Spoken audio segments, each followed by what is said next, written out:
right, we're here. We are back from Kansas. That was a drive. It was a drive. Yes, it was. If you would have told me that if we scored 44 points, we're going to get a loss instead of a win, Right. I'd call you crazy. I don't disagree. The game was super, super fun. Of course, the first half was super close. Right. It wasn't even apples and oranges playing each other. It was like apples and Taco Bell. Like it was such different football. Right. 44-66. I don't think I've ever seen a high score between two teams that high. It's the highest since I've been here. Yeah. I felt bad for both defenses, honestly, because they were seeing something full speed that I don't think they've ever seen at full speed before in their life.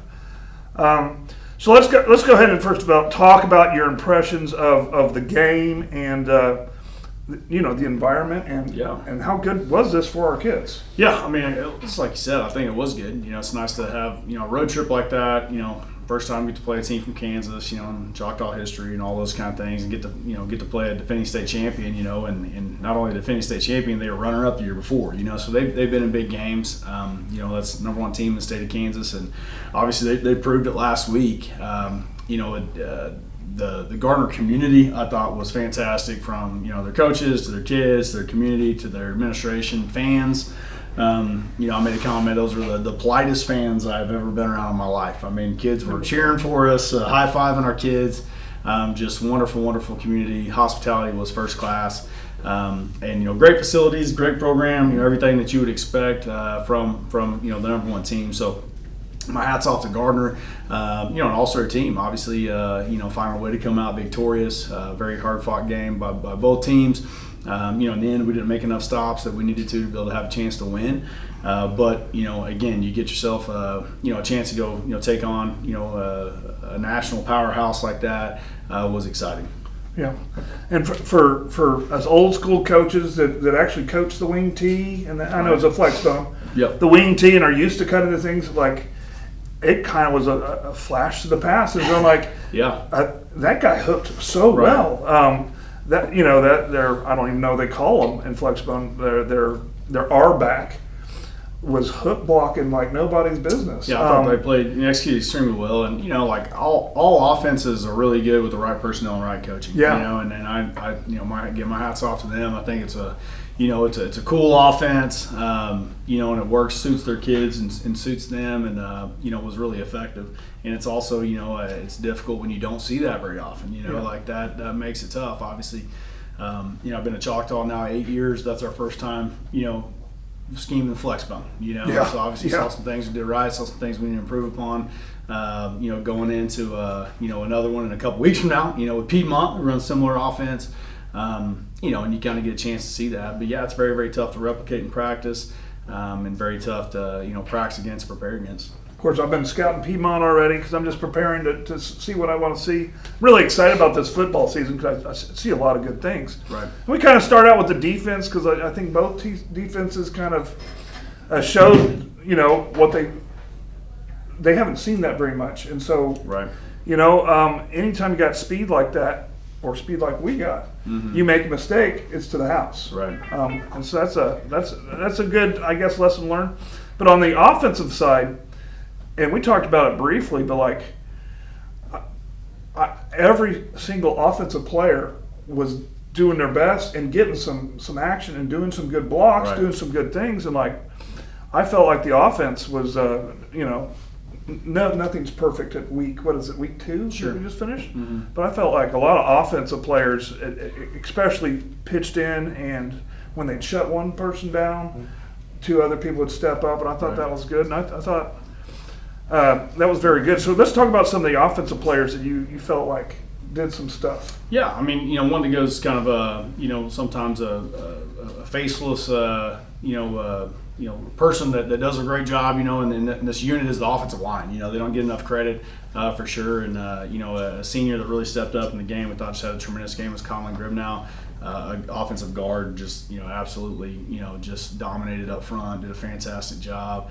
on his pulls and his kicks and his down blocks and all those kind of things. Just really got movement and did a really, really good job. And if you're not specifically watching, it's like you maybe not noticed, but a lot of those big runs were due to him doing a great job. And then also, like, I thought a kid that kind of had a coming out party that I was expecting is sophomore Titus Hawk. We saw him. Titus Hawk had a 2-point conversion, a touchdown, had some other really, really big blocks. Not only on the perimeter, but also between the tackles, and saw him kind of his emergence as well. And then Juju does what Juju does, and Mayer does what Mayer does. So I thought all those guys played really, really well. And gave us a chance to like keep firing. But yeah, it's like I said, it's always Kobe Bryant has a great quote that says that winning is exciting, losing is exciting. And it's kind of like, man, like no one likes to lose. Like that's not exciting to lose. And it's like, but if you really think about it, like, hey, you're trying to just perfect your process, trying to be the best version of yourself, especially going into late in the season and make your team the best they can. Like we got to find out a lot about ourselves, both good and bad, in a tight situation. So you're able to make those changes. For the future and hopefully get better, because ultimately that's what you're trying to do. And if you don't truly test yourself, like, it's very difficult to get better. I don't want to wait till, semifinals or state championship to kind of figure out some things about us. I'd rather find them out now. That's why we made this schedule to begin with. So we're able to do that. And so a lot of those things are exciting. Obviously, a very difficult opponent, and obviously have a very difficult opponent tonight as well. Okay. So that's all. That sounds really, really good. And I think, I've seen some of the games we played in the past. Of course, past the past, it doesn't matter. Right. But it's it's a running clock in the second half in the first 3 games that does zero good. You get an extra JV night, but at this point of the year, we don't need an extra JV night. Like you said with Titus, I saw a couple tight end passes, and that's really good to see. There's a lot of good things I saw in this, but the most I saw is their defense was struggling to keep up with our offense, and our defense was also just right. And again, their offense was designed about, and that's the beauty of that offense. And you need to understand when MC Piedmont, only one person has to make a block to get that edge runner out, and so you got to figure out where the key block is. And so it is if you have the athletes. Like the 80s, the 70s and 80s, when all the T forms and the wishbone forms formations happened. It is just brutal high scoring. So it's not the the ground and pound I formation. So that was really fun. That's really all I got to say about that. I really thought it's going to be good for our guys to see somebody performing at that high of a discipline level of a run offense where they can really. I would love to be in the film study with you guys because obviously, see a lot of things through film study. Obviously, you see a lot of mistakes, that you can, hopefully correct in the future. But, a lot of us we're getting reached, as you mentioned, with one guy maybe making a key block, or maybe we're getting, out-gapped by the D-line. And just, guys that, maybe aren't fitting as fast as, what we would like. And, a guy assigned a gap and maybe didn't show up, and so, all those things obviously are correctable, but again, hats off to a very good team. It's not just Joe Blow running the flex bone. You have a state champion that's running the flex bone. Obviously, they're super good at it. And we didn't make enough plays, that night to be able to be successful. And so those are things that hopefully we're able to correct in the future. And if we're not, then there'll be a similar result. We're definitely confident in our ability to make those corrections going forward, and our kids are committed to it as well. Okay. The last thing, I guess I said that before, but the last thing I want to talk about is the line play and the different rules. Explain to us, there's different rules in Kansas as far as the cutting? No, there's same rules. So same rules? Yeah, they're still play under the same guidelines, the NFHS guidelines that we do. You can make an argument like we can cut on line of scrimmage as long as that player is not engaged by another player. I mean, obviously, no one's perfect. Coaches, players, or referees. We all make mistakes, and we're all paid to do a job and try to do it to the best of our abilities. But sometimes was a player maybe engaged and then got cut by another player. You can watch film and see if you agree with that. But that's a little bit different. Just style than what we're used to. But that's where I was talking about style, not actually breaking a rule, but just where they were really, really low. Yeah, I mean, which is part of that offense. That high that low defense. and being engaged and then getting cut by an additional player. But is what it is. We got to find a way to make plays. But I thought that the offensive line and the defensive line, because of the style that they were going against, really, really earned their paycheck. Yeah, I mean, obviously, I think we're a little bit different probably than what they're used to offensively, and and again, my hat's off to them. They are as well, And so, as you mentioned, it's kind of a clash of two different offenses. Obviously, a couple turnovers didn't help us keep up. If they score 66, our job's our job score 67. Right. And that's what it is. And so, if it's 100, then it's 101. When you have a couple turnovers, that didn't help matters. But again, go correct those mistakes moving forward, and and try to continue to get better. All right, so. Kansas is over, Yep. and we don't have a shot at the Kansas State Championship, No. and they don't have a shot at the Oklahoma State Yep. Championship. So, really, it's a friendly. Yep. And like you said, the administration and the Yeah, it was fans. first class. It was a wonderful night. Great experience. Would rather have a W, but we're moving forward. We got some interesting competition coming in Yeah, this no week. doubt. Bigsby, we know Bigsby. You're ordering the best and you're getting the best. But Yeah. again, I like to see how we measure up. Right, and that's the whole deal. Obviously, my wife will remind me sometimes. She's like, I don't know why you scheduled, these two back to back, and I'm like, I don't know why either. But we gotta say that kind of jokingly. But yeah, I mean, you play, go from Kansas State champ to Oklahoma State champ, back to back. And again, that's a good measuring stick. Obviously, I'm aware that those are very difficult teams. I'm aware that those are great challenges to us. But, to me, that's exciting. And that doesn't, that's not bulletin board material. That's not saying, hey, we're going to go out here and beat these teams. But Right. obviously, that's the objective. The objective is win the game. But the bigger goal, again, as we mentioned previously, in our broadcast, is just trying to continue to get better going into the season. Because, if you don't know how high school football works, the first 3 games of the season are called non-district play. You can be 3-0 or 0-3 or a combination, and it doesn't matter. When we get into week 4, we're 0-0 in our district. That's what has seeding implications for playoffs, and so forth. And so, your first 3 games, essentially are to get better. They do count against your permanent record. Sure. But, again, we can go and, hide and go 3-0 and, schedule maybe, lesser opponents. That's not what we've ever chose to do. We've always chose to play, tough out-of-state opponents. Max Preps did a little MaxPreps.com did a little graphic of number 1 team in each state, and through our tenure here over the past 4 years, Arkansas, Kansas, Oklahoma, we've played 3 of those now, that we've scheduled from Greenwood, Yeah. Arkansas, Gardner, Edgerton, Kansas, and then now obviously Bixby in non-district. And so, anyone regionally that's the number 1 team in the state, we've scheduled them. We've reached out to them to do it. And again, that's not to, say, hey, that this is going to be an easy night. We just know that, hey, we're trying to get better eventually for playoffs and try to play these semifinals, state championship level preparation, state championship level Right. game, and get our kids up to that level. Because I promise you, it is eye-opening when, our kids are kind of like, man, these guys are the real deal. Yeah. And that makes you up your play. And it makes you up your coaching as well, because that every detail has to be, looked at to be able to have a shot. And so, as you mentioned, Bixby has been the, number 1 team in Oklahoma for, really the past 10 years. Sure. And has a track record of, only losing a handful of games in the past 8, or whatever it is. It's a crazy record, and they've been, I think last several years beating people by a margin of victory of, 55 points or something crazy. They've been on a different level, than anybody in the state.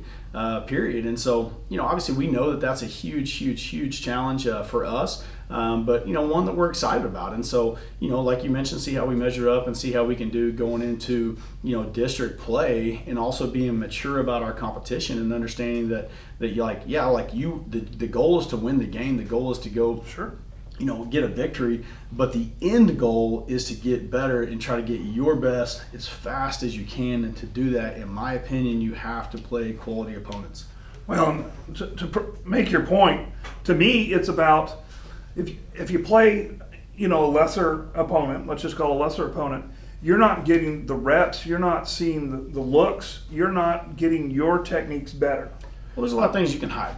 Yeah. There's a lot of things you can hide. And I promise you, against great opponents, against Gardner, Edgerton, and Bixby, you'll get exposed. Your weaknesses will get exposed. Right? And, what's the fastest way to correct a weakness? Well, it needs to get exposed. You need to be able to see it. You need to be able to see it on film and then make those corrections. And to your point, if you don't go and find those teams that will expose those things, you may not find out until a critical time, and that critical time may be when it's too late. Right. In the season. And even, that's the coaches are doing that, but individual players, If you're getting beat and you're getting beat and you're getting beat, you now realize you've got to fix something. Right. But if you're the biggest, baddest man on the field, you don't know how to fix anything until a bigger, Right. badder man's on the field. All the heavyweight champions eventually they either have to retire or they get knocked out, right? Yes. And so you don't want to be knocked out when you're playing for district. You don't want to be knocked Right. out when you're playing for the semis or the finals. Right. You want to get that and find your technique. So I'm very excited about these 3 games. I'm always disappointed when we have a team that we think is going to be good and they come in like, well, they didn't. You can't make another team good, but you just kind of predict they're Well, good. but I'll tell you, life of a coach though is sometimes those teams are good and sometimes we beat them. No, that's true. That's That true. happens too. I'm not going to name the team because I don't like to badmouth any team. There's Yeah. one that we thought was going to be good, and they came in and they just weren't. Okay. I'll tell you afterwards, but I don't want to badmouth the team. Sure. I was disappointed. I was disappointed in that. Not that it was your fault, but I was like, it cheated our boys out of something. So I'm excited about that. Again, we'll talk more about it next week, but we got that 7 games. Our district, we got some teams. We got some teams that are building, but we got a couple teams Yeah, absolutely. on our side that are gonna test our kids every inch of what they got, every last bit of energy. And so we got an exciting football season that we're getting prepared for. So what I'm going to be looking for tonight is looking at the first game, looking at this 3rd game. What have we improved on? Positioning. How are we performing these plays? How many plays? Okay, I've seen this play. Now it's working. Now, Right. even if it's only a 3-yard gain, if it's working, it's working. Because Right. ultimately, a defensive player makes a great play. He makes a great play. But if you're executing with this offense, high risk, high reward, Right. you can make a great play. But if you mess on the 3rd time, it's to the house. Yeah, and and every coach's scheme, works. It's like the key obviously is in the execution. How do you execute better? Well, obviously it's through many reps, and obviously it's through like seeing, what stops the play, and then having the final, chess piece to be able to take away what actually stops it, and the kid sees it and then is able to capitalize on that. And so yeah, it's we do get better as the year goes on. Traditionally, we always have, and always will. And to do that, like I said, I'm excited about the competition. Like, I know it's going to be extremely difficult, but also, that's fun. That's fun to do as long as you're mature about your process and understand that, like we tell the kids, like, just because you win, doesn't mean that you're the best, and just because you lose doesn't mean you're the worst. Like, you have to know that you're a champion in your heart, regardless of what it is, and you're just trying to become the best version of you. And to do that, it's fun to go and get tested, right, and then get better. And then obviously next week we'll be fast forward into district play, which games do matter and they do count, right? And so we need to get better in a hurry. Yeah. Well, I'm excited to get this going. I don't have much more to say other than I'm glad we're not driving this week. Yeah, I'm glad to be home, back home. That's all right. So until next week, let's stay golden.